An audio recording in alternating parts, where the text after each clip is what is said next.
everyone. About a year and a half ago, in fact, it was May of 2025, Mark Martin came to Master National Speedway to be the Grand Marshal for the Joe Shear Classic. He was sitting in by his motorhome along with also short track legend Dave Watson. And I asked the two if I could actually sit down and have a conversation about what they see as the state of racing today compared to what was like back then. I played this interview last year at the time, but I thought it'd be a good chance to rehash and share those thoughts once again. Enjoy. The one thing I want to talk to you, the thing is just talk about what was like racing, because today we see in today's series or anywhere from short tracks now, everybody's got 2 or 3 cars, 3 or 4, 4 or 5 cars out there. Back then, that wasn't the situation with you two. Well, one of the problems is that these guys race so infrequently, they don't know which one to take.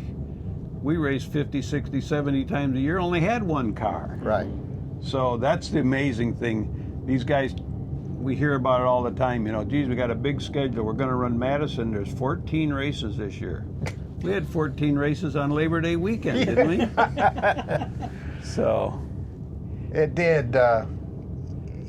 Dave was established up here with what I considered, the heroes of late model racing when I got up here. And gosh, he knows more than I do. But when I got here, it was explained to me right quick how we raced. Yeah. And this is how it's done. And everyone respects that. And there were no problems. I don't remember ever having any problems. I don't remember ever getting a tire mark given or taken from Dave or from Joe Shear or Tom Reffner or Larry Degens.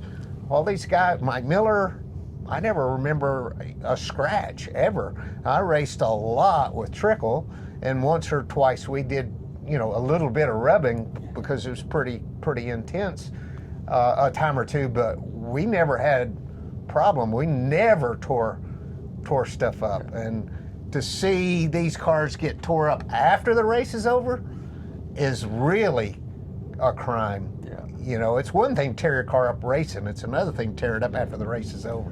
What were some of the things specifically they told you about this is how we race here? Because We didn't tell him anything. pretty much. No, it's just he's a pretty quick learner, and that's the way we race. And it didn't take him any time at all to figure out this is how we race. And probably if there's any drawback to that whole scenario where his career came from and went and finished out, he probably wasn't rude enough or rough enough to end up in the latter years of your career. True. Yeah. Really and truly. I mean, Really and now and truly. that's totally out of control. I mean, it's not racing, it's just a show. And that green-white checker, what a wart on the wheel of progress that is, that. And because he was selling, never got a tire mark or something. But if we did get a tire mark, it was strictly because there was no room anymore. And it wasn't that I run him in the fence or he ran me in the dirt. It's just because that's where we were. Yeah. Your schedule was what, 5-6 nights a week around Wisconsin, pretty much? Or? Well, Dave raced here all the time. I came Yeah. up in 77, 78. In 77 was the first year I raced on pavement. Yeah. I came up here because I could race in 1 week what it took 2 months to get at home, and I wanted to get experience. I wanted to race with the best. Yeah. And Wisconsin was where the best were, and I really wanted to earn their respect. That was paramount to me, is to be respected by the greats. Yeah. And respect does not mean you have to be the victory lane to gain that respect. You just had to show up and race in wheel to wheel, pretty much. And I think the fans appreciate a wheel to wheel race versus a crash fest, basically. Well, we certainly think so. Yeah, definitely. A crash fest is a different show. Yeah. Yeah. A race is a race. A crash fest can be entertaining to the casual race fan. I like some of those crash Yes, fests. They give you- it can be entertaining, Yeah. but it's not racing. but it isn't a race. No. It isn't real hard racing where You know, both guys where you actually are stunned by the craftsmanship of each driver and the cars. You're just amazed. Yeah, and then the other thing too is I think what you said, it's the best man win that night type of scenario. Yeah. It wasn't a who wrecked their way to the front type of scenario. Right. So. And the other thing, talking about where he came from and coming here to learn and whatever, part of the respect, a certain percent of it was, he knew where the tires went. He knew what shock he wanted. He did all, which all of us were doing at that time. If you know, Right. now we walk around here and the kids are going, which car am I in again? Which is the blue one? Oh, I'm going to drive the blue one today. You know, I'm sorry, that doesn't do a lot for me. You know, it just. You know, Mark, your first time you've been at Mass, and I think we were talking since you won last year back in, I want to say like July of '86, at ASA race here in the good old Miller Light car, number 2 car. And just coming back here, you're just amazed about seeing the track and everything. But also at the same time, coming up here to salute one of your compadres. Yes, well, you know, it's an honor to be Grand Marshal for the Joe Shear Classic. I mean, Joe was such a tremendous competitor, such a craftsman. I always liked really nice race cars, and always had really nice race cars. And Joe would one-up me on a regular occasion on, you know, fabrication and craftsmanship. His cars were always really nice. He was a tremendous competitor. One of those guys that you were happy for him if he won. You wanted your win yourself, but you could always be happy for Joe if he won. He was a quiet guy. He was very quiet. I'm sure Dave knew him better than I did. He was as intense as somebody that I'm sitting here with, and he didn't have a lot of time for anything else, and that's just the way it was. I mean, and I've said this before. When I started in 1970, we ran Saturday night on asphalt and Sunday on dirt with the same car. Yeah. And after Sunday night, not the same windshield, because we had Chevelles back in the day, and it was a glass window.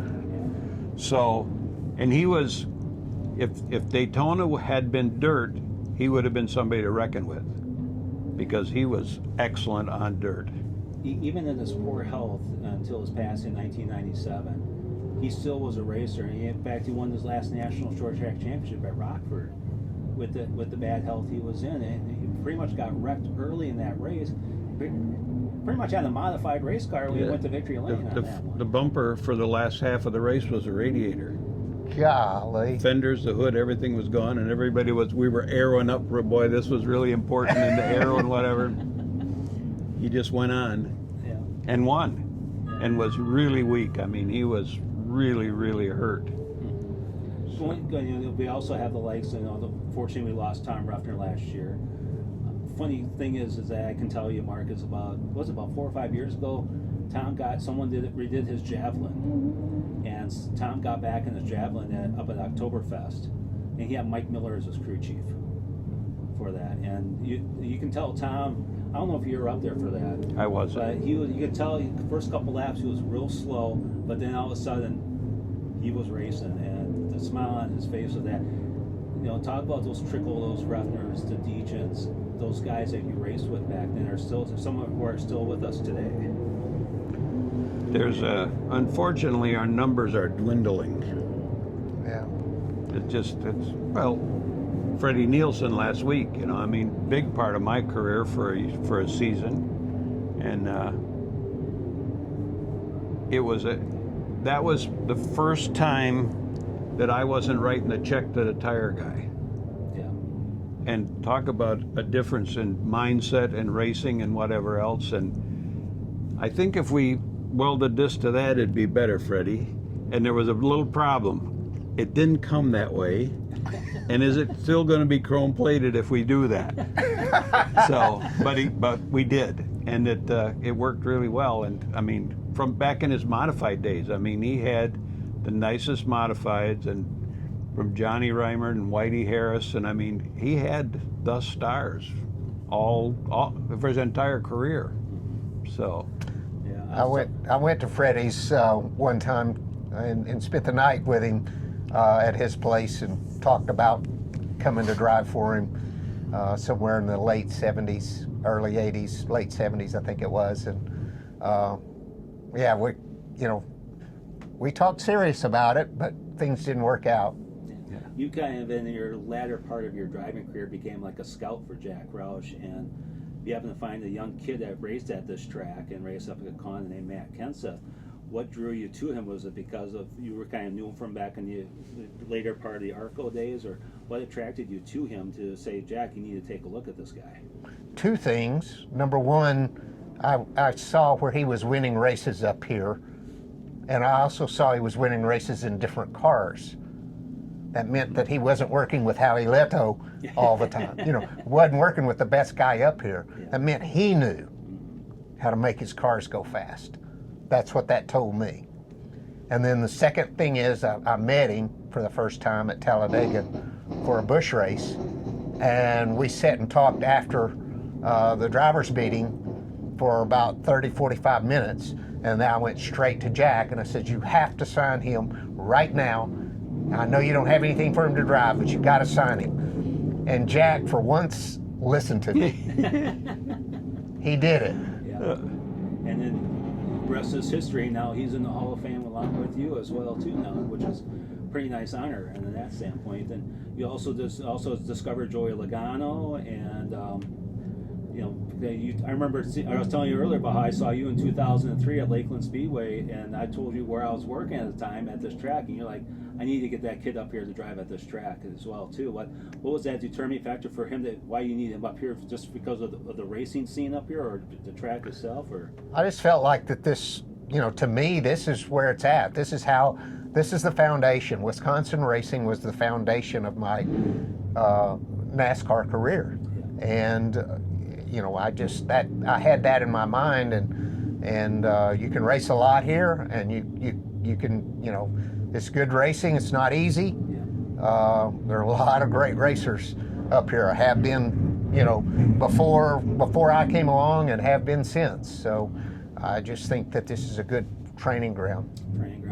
Last thing I just wanted to talk to you guys about is the advice you'd have for today's young drivers.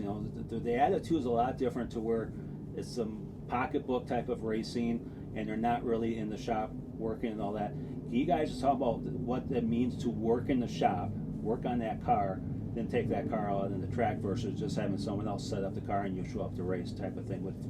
There's some attitudes out there like that today. It'll work either way. I mean, you can succeed and not know anything about a race car, but it's much more challenging, because just what I told you about Matt Kenseth, if you know your race car, your career is not in someone else's hands. It's in your hands. Now, you still have to find funding, but you have to do that either way. Yeah. And if you know race cars and you know what makes them haul, you can carry that anywhere you go. Any thoughts on Dave on that? That's exactly right. I couldn't add a thing to it. Gotcha. Tomorrow, 11:01, you get to meet with the fans. Are you excited about that?